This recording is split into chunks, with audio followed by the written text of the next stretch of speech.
সাল্লাল্লাহু আলাইহি ওয়াসাল্লাম। আলহামদুলিল্লাহি ওয়া কাফা ওয়া সালামুন আলা ইবাদিহিল্লাযিনা ইসতাফা। সকলে মিলে এসে আল্লাহ তাআলার দরবারে প্রাণ খুলে শুকরিয়া আদায় করি যে রব্বে কারীম আমাদেরকে একান্ত মেহেরবানি করে, দয়া করে, মায়া করে এ ধরার ধরণীতে অসংখ্য মানুষের মাঝখান থেকে যাচাই করে বাছাই করে আল্লাহর কোরআন থেকে কিছু কথা বলবার জন্য, শুনবার জন্য যে আল্লাহ পাক রব্বুল আলামিন আগে ভাগে কবুল করেছেন, খুশি হয়ে সে আল্লাহর দরবারে শুকরিয়া আদায় করি। সমস্বরে সকলেই বলি আলহামদুলিল্লাহ। রাসূলের প্রতি দরুদ ও সালাম পেশ করছি। রাসূল সাল্লাল্লাহু আলাইহি ওয়াসাল্লাম হলেন আমাদের একমাত্র কাল কিয়ামতের ময়দানে সুপারিশকারী, যেই নবীর সুপারিশ ছাড়া কিয়ামতের ময়দানে জান্নাত পাবো না। রাসূল হলেন আমাদের একমাত্র নেতা। কাল কিয়ামতের ময়দানে সূর্য যখন মাথার উপরে আসবে, নাফরমান লোকদের মাথার মগজ গলে গলে চোখ দ্বারা, নাক দ্বারা, কান দ্বারা বেয়ে বেয়ে পড়তে থাকবে। ওই সময় একমাত্র রাসূল আমার সুপারিশ করে ওই কঠিন দুঃসময়ে আমার আপনার পাশে দাঁড়াবে। সুবহানাল্লাহ বলেন। যে রাসূল আমার পথহারা, দিশেহারা, নির্যাতিত, নিষ্পেষিত মানুষের একমাত্র পরম বন্ধু। আজ এই 2026 সালে গোটা বিশ্বের প্রায় 16 লক্ষাধিক হাজী সাহেবেরা বিদায় হজ, বিদায় তাওয়াফ করার মধ্য দিয়ে কেউ বা খানায় কাবা জিয়ারত করছে, কেউ বা খানায় কাবা তাওয়াফ করছে, কেউ বা রাসূলের রওজায় গিয়ে সালাম জানিয়ে আজ তারা একের পর এক যার যার দেশে ফিরে আসছে। আমরা বাংলার এক প্রান্ত থেকে ওই সকল প্রিয় বান্দাদের সঙ্গে, হাজী সাহেবদের সঙ্গে আমরাও দরুদ ও সালাম রাসূলের সঙ্গে দরবারে দিতে চাই। আমার আপনার এই সালামটুকু যেন আল্লাহ পাক রব্বুল আলামিন যেন ওই রাসূলের রওজায় পৌঁছায় দেয়, এই নিয়তে আমরা দিল থেকে রাসূলের প্রতি দরুদ ও সালাম সকলেই বলি সাল্লাল্লাহু আলাইহি ওয়াসাল্লাম। প্রিয় আমার জমার মুসল্লিগণ, আমার প্রিয় ভাই এবং বাবাজিরা, কোরআনুল কারীম থেকে কিছু কথা আজকে আলোচনা করতে চাই। প্রতিনিয়তই করার চেষ্টা করি, আজ তার ব্যত্যয় হবে না। পয়েন্ট নিয়ে আমরা কিছু কথা বলতে চাই। সমসাময়িক গত সপ্তাহে আপনারা দেখেছেন সোশ্যাল মিডিয়ার মাধ্যম দিয়ে যে গর্ভধারিণী মা, যেই মা গর্ভে ধারণ করেছিল, আমাকে আপনাকে সকলকেই তিল তিল করে বড় করলেন। মায়ের দুধ খায়নি এমন মানুষ আমরা কেউ নেই। মায়ের শরীরের রক্তগুলাকে পানি করে দিয়ে আমাকে আপনাকে যেই মা ভূমিষ্ঠ করলো, আমরা সেই মায়ের ঋণ কিন্তু শোধ কোনোদিনও করতে পারবো না। কথা বলেন ঠিক কিনা? কিন্তু আজ পরিতাপের বিষয়, কষ্টের বিষয় হচ্ছে গোটা সমাজ ব্যবস্থা যেন একটু কেন যেন এলোমেলো একটি প্রান্তে চলে গিয়েছে। তারই কারণে আমরা দেখতে পেলাম যে মায়ের প্রতি এত অবহেলা, লাঞ্ছনা, গঞ্জনা যা আমরা দেখতে পেলাম গত একটি সপ্তাহে সোশ্যাল মিডিয়ার মাধ্যম দিয়ে আপনারা দেখেছেন। ঢাকা মিরপুরে 13-তে একটা বয়োবৃদ্ধ মা 7 দিন ওই মৃত্যুবরণ করে ওইভাবে রুমের মধ্যে পড়ে আছে, গায়ের সঙ্গে পোকামাকড় লেগে গিয়েছে, দেখবার মতো কেউ নাই। জোরে বলেন আল্লাহু আকবার। আপনারা হয়তো অনেকেই দেখেছেন, আমি তারপরও এই বিষয়গুলো নিয়ে কিছু সচেতন করা দরকার। কোরআন এবং হাদিস থেকে আমার আপনার কিছু জ্ঞান নেওয়া দরকার। তার সন্তান ছিল 4টা। জোরে বলেন কয়টা? 4টা সন্তান ছিল। তার একটি ছেলে একজন সরকারি সচিবালয়ের সে একজন সচিব, দ্বিতীয় ছেলে ঢাকার বুকের সব থেকে বড় বিশ্ববিদ্যালয় বুয়েট যেটাকে বলা হয় ইঞ্জিনিয়ারিং ডিপার্টমেন্টের, সেখানে তার ছেলে লেকচারার, আর একজন কানাডা প্রবাসী। এগুলা তো অনেক দুর্বল লেখাপড়া নাকি কোন? দুর্বল শিক্ষিত বা দুর্বল টাকা পয়সাওয়ালা না, অনেক টাকা পয়সা থাকার পরেও, তার একটি মেয়ে বাড়িতে থাকার পরেও ওই মায়ের ঘরে 7 দিন যাবার মতো, খোঁজ নেওয়ার মতো কাউকে খুঁজে পাওয়া যায় নাই। করুণ ইতিহাস সেখানে রচনা ঘটেছে যে মা একটি ঘরের মধ্যে কতদিন যেন তারা যায় না।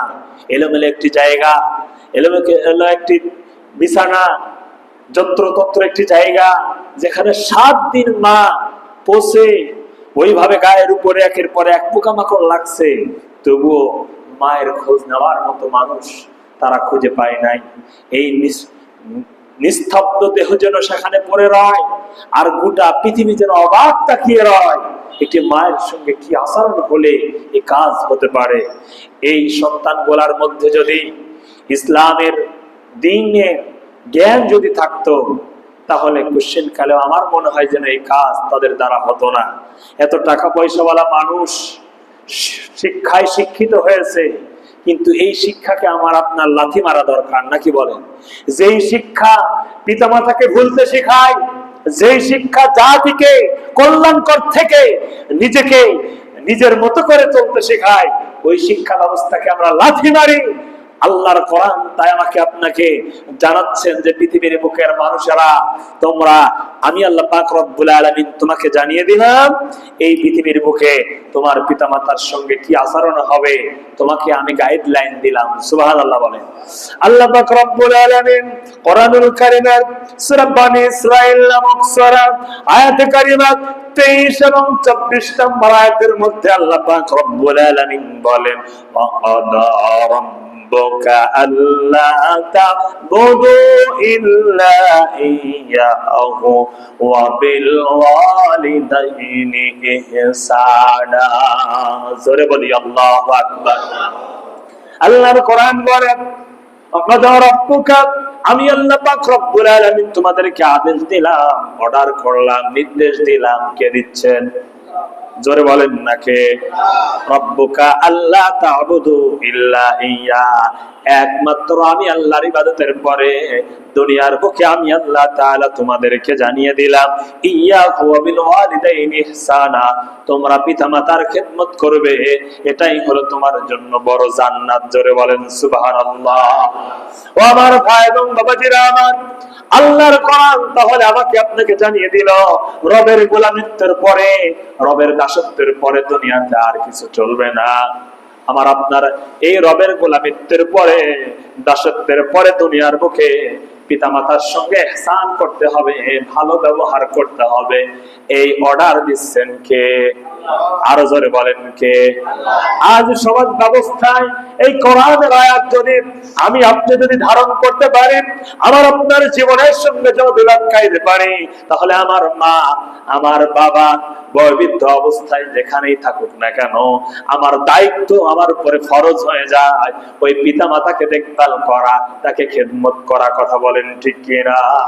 আজ যদি ওই মিরপুরের ওই 4 জন তার সন্তান অনেক টাকার মালিক হয়েছে, অনেক বড় শিক্ষিত হয়েছে, তারা যদি এই কোরআনের আয়াতকে যদি তাদের ফলো করত, এই জ্ঞান যদি তাদের মাঝে থাকতো, তারা আজ এই নরপশুদের মতো এই কাজগুলি তারা সমাজে করতে পারতো না। কথা বলেন ঠিক কিনা? আজ আমাকে আপনাকে গোটা সমাজ ব্যবস্থা রন্ধ্রে ঝামেলা, শুধুমাত্র পিতা মাতার সঙ্গে নয়, আত্মীয়তার সম্পর্ক কিভাবে অটুট রাখা দরকার এটা আমরা করতে পারলাম না। গর্ভে ধারিণী মাকে কেমন ভাবে লালন করব, পালন করব, সেটা আমরা করতে পারিনি। যেই বাবা মাথার ঘাম পায়ে ফেলে আমাদের জন্য খাবার জোগাল, লেখাপড়া করার জন্য খাতা কলম সহ, ব্যাগ সহ, প্রাইভেটের সব খরচ দিল, সচিব হলাম, অনেক বড় শিক্ষিত হলাম, শিক্ষক হলাম, বুয়েটের মতো জায়গায়। আমার ভাইরা আমার, বিশাল বড় জায়গায় প্রবাসে থাকার ব্যবস্থা হলো, কিন্তু মায়ের জন্য কি একটু আমার দেখভাল করার সুযোগটি হলো না? এমন কুলাঙ্গার সন্তান যদি দুনিয়াতে আমার আপনার হয়, এর থেকে না থাকাই ভালো। কথা কোন ঠিক কিনা? এজন্য আমার আপনার শিক্ষা ব্যবস্থায় এরকম শিক্ষা ব্যবস্থাকে আমাকে আপনাকে লাথি মারতে হবে, যেই শিক্ষা ব্যবস্থার মধ্যে আল্লাহর কোরআন নাই, ইসলামের বিধান নাই, রাসূলের দেওয়া আদর্শ নাই। সেই শিক্ষা ব্যবস্থা দিয়ে জাতি কখনো পরিবর্তন হতে পারে না। আর পরিবর্তনের জন্য কোরআন এবং হাদিসের দরকার আছে না? না শুধু কি তাই? এখানে বিশ্বকাপ ফুটবল আসছে নাকি? কন বিশ্বকাপ ফুটবল, কেউ 3 কিলোমিটার বিশাল বড় পতাকা আছে না? নাই। সামনে যে দলেরই হন, ব্রাজিল, আর্জেন্টিনা, এগুলাই তো মনে হয় বাংলাদেশের জন্য সব থেকে বড় মনে হয়, যেন ফ্যান হয়ে দাঁড়িয়েছে আমার আপনার মাঝে। 3 কিলোমিটার আপনি বিশাল বড় পতাকা বানিয়ে কি বোঝাতে চান, কি ভালোবাসা দেখাইতে চান? আপনি ওই দলের সাপোর্টার। মৃত্যুর পরে কি আপনাকে ওই দল দিয়েই মিনহা খালাকনাকুম, ওই যে আমরা মৃত্যুর পরে যেই দোয়াটা পড়ি, বিসমিল্লাহি ওয়া ফি সাবিলিল্লাহি ওয়া আলা মিল্লাতি ব্রাজিল, এই কথা বলবো? ওয়া আলা মিল্লাতি আর্জেন্টিনা, এরকম বলবো? আমার আপনার ভালোবাসা তো মনে হয় এরকম যেন আমরা ফুটিয়ে তুলি। আমার আপনার জ্ঞান থাকলে পরে, মনুষ্যত্ব থাকলে পরে অপচয় করে ভিনদেশী একটি খেলাকে কেন্দ্র করে মারামারি, হাঙ্গামা দাঙ্গামা আছে না নাই? এগুলার মধ্যে দিয়ে কি বোঝাইতে চাই আমরা নিজেকে? অথচ এদের টোটাল টাকা পয়সা মুসলমানদেরকে কিভাবে শেষ করা যায় তারা একের পর এক প্রচেষ্টা চালায়। ইহুদিদের দিয়ে আপনারা দেখতে পাচ্ছেন যেভাবে মুসলমানদেরকে নিধনের জন্য, ইসরায়েলকে যেভাবে লেলিয়ে দেওয়ার জন্য যা প্রয়োজন, এই সকল আপনারা যে সকল দলের সাপোর্টার, এই সকল টাকা পয়সা তারা দেয় ওখানে, যে তোমরা, আমরা এরকম তোমাদেরকে অর্থ দিচ্ছি, তোমরা মুসলমানদেরকে নিধন করো। আর আমরা সেই সকল দলের সাপোর্টার হয়ে মারামারি খুন খারাপি করে আমরা সমাজের মধ্যে অশান্ত তৈরি করি। কথা বলেন ঠিক কিনা? বের হয়ে আসার দরকার আছে না নাই? এই জুমার আলোচনায় আমার যুবক ভাইয়েরা, আমার ভাইয়েরা রয়েছেন, আমার ভাই বৃদ্ধ বাদনেরা রয়েছেন, আপনাদের সন্তানেরা কি করে, কোথায় যাচ্ছে, কাদের সঙ্গে চলাফেরা করছে, এই দেখভাল আমাকে আপনাকে করার দরকার আছে না নাই? নাকি সন্তান শুধু জন্মগ্রহণ করে দিলেন, এরপরে আপনি বিশাল বড় জায়গায় লেখাপড়া করালেন, এখানেই শেষ? না, আপনাকে আদর্শ মানুষ হিসাবে আপনার সন্তানকে গড়ে তোলার জন্য সেই দেখভাল আপনার রয়েছে। আপনার সন্তানকে শুধু বিশ্ববিদ্যালয় দিলেই শেষ নয়, সেখানে কার সঙ্গে সে চলাফেরা করে, ভালো পথ আছে, খারাপ পথ আছে, আপনার সন্তান কাদের সঙ্গে চলাফেরা করে, এটাও আপনার দায়িত্ব, নৈতিক আপনাকে দেখভাল করা। কিন্তু আমরা দেখতে পাচ্ছি সমাজ ব্যবস্থায় ইসলাম নামক এই বটবৃক্ষের নিচে না আসার কারণে আজ গোটা সমাজ ব্যবস্থায় যেন অশান্তির দাবানল চলছে। আমরা এরকম উন্মাদনা যেন না হয়ে যায়, রাত 3টা 2টায় খেলাধুলা হবে, ফজরের সময় খোঁজ পাওয়া যায় না, অথচ ফুটবল খেলার সময় লোক দেখার লোকের অভাব পাওয়া যায় না। কথা কন না কেন? জমায়েত হয়ে দলবদ্ধভাবে সেখানে অবস্থান করে, খায় দায়, টাকার পাহাড়, সেখানে অনেক টাকা পয়সা খরচ করে ভিনদেশি খেলাধুলা, সেটাকে নিয়ে আমরা উন্মাদনায় আছি। আমার আপনার কি একটু মনে পড়ে না যে দুনিয়ার জীবনটা যে এমন একটা জায়গা, ক্ষণস্থায়ী এখানে থাকবো, চিরদিনের জন্য যে এখানে থাকার জায়গা নয়। তারপরও আমি সাপোর্ট করি একজন বেধর্মী যারা আমাদেরকে নিধন করার চেষ্টা করে। কথা বলেন না কেন? যারা মুসলমানদেরকে নিধন করতে চায়, সেই সকল দলের সাপোর্টার করে আপনি ওই 3 কিলোমিটার 5 কিলোমিটার পতাকা তৈরি করে কি ভালোবাসা দেখাইতে চান? অথচ মসজিদ করে আপনার 20টা টাকা মসজিদের কোটায় জোটে না। কথা কন না? আছে না নাই? আমি আসার শুরু থেকেই বলেছিলাম যে আপনারা আপাতত চায়ের 4টা চায়ের 4-5 কোটি টাকা একটা সপ্তাহ পরে দেওয়ার চেষ্টা করবেন, এটা জোটে না। অথচ দেখা যায় শপিং মলে গিয়ে 2000-5000 টাকার আমরা পোশাক ক্রয় করছি, অথচ মসজিদের মধ্যে 50টা 100টা টাকা আমাদের কাছে অনেক বড় মনে হয়। কথা কন না? আছে না এরকম? আবার এই খেলাধুলার জন্য আপনি বিনদেশী একটি, যাদের কৃষ্টি কালচারের খেলাধুলা, আপনি এর জন্য হাজার হাজার কিলোমিটার পথ আপনি ওখানে পতাকা তৈরি করে আপনি বিশাল বড় বরত্ব দেখাইতে চান, আমরা এটা করেছি ওটা করেছি, আপনি নেম প্লেট চাবি এইটা করতে চান। কি ভালোবাসা? আমার আপনার ভালোবাসার কথা ছিল সেটাই, যেই ভালোবাসা কিয়ামতের ময়দানে আমার রাসূলকে, রাসূল আমাকে আপনাকে স্মরণ করিয়ে দেয় যে রাসূল আমাকে আপনাকে ওই ভালোবাসার মধ্য দিয়ে আমাকে আপনাকে ডেকে নিয়ে জান্নাতে নেওয়ার ব্যবস্থা করবে। এরকম ভালোবাসা রাসূলের সঙ্গে দেখানোর দরকার ছিল। আল্লাহ পাক রব্বুল আলামিন বলেন, দুনিয়ার বুকের গলা ভেড়া শোনো শোনো, তোমরা যদি দুনিয়ার বুকে আমার বন্ধুকে যদি তোমরা ভালোবাসতে পারো, কুল ইন কুনতুম তুহিব্বুনাল্লাহ ফাত্তাবিউনি ইউহিব্বুকুমুল্লাহ ওয়া ইয়াগফির লাকুম যুনুবাকুম আল্লাহু গফুরুর রাহিম। আল্লাহর কোরআন আমাকে আপনাকে জানিয়েছে, ও ওলামারা, তোমরা যদি কুল ইন কুনতুম তুহিব্বুনাল্লাহ, ওই আল্লাহর ভালোবাসা যদি তোমরা পেতে চাও, রবের ভালোবাসার দরকার আছে না নাই? রবের ভালোবাসা পাওয়ার দরকার আছে না নাই? আল্লাহ পাক রব্বুল আলামিন বলেন, ফাত্তাবিউনি ইউহিব্বুকুমুল্লাহ। দুনিয়ার বুকে যদি আমি রবের ভালোবাসা, একমাত্র রবের যদি গুণগান থেকে রহমতের বাড়িধারা পেতে চাও, তাহলে আমি দুনিয়ার বুকে তোমাদের সামনে যে রাসূলকে প্রেরণ করেছি, ওই রাসূলকে ভালোবাসো, ওই রাসূলকে অনুসরণ করো, ওই রাসূলের দেখানো পথ মতে তোমার জীবনকে পরিচালনা করো।